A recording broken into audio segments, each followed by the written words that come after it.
Salamo faraiky amin'ny enimpolo ho an'ny mpiventiera ampiarahina amin'ny valia nataony Davida. Enoa ny fitarainako Andriamanitro, tandremo ny fivavako. Any am-paratany no hiantsoko anao raha reraka ny foko.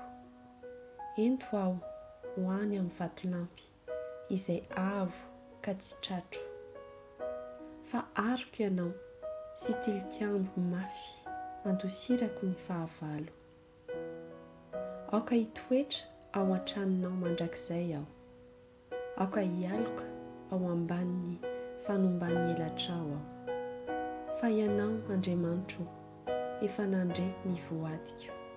Efa nomenao ahy ny lovany izay matahotra ny anaranao. Alavao ny andro ny mpanjaka. Aoka ny taonany ahatratra ny taranaka maro.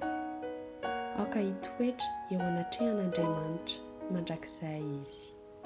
Famindrapo sy fahamarinana no tendreo hiaro azy. Ka dia izany no ankalazako ny anaranao mandrakizay, mba hanefako isan'andro ny voadiko.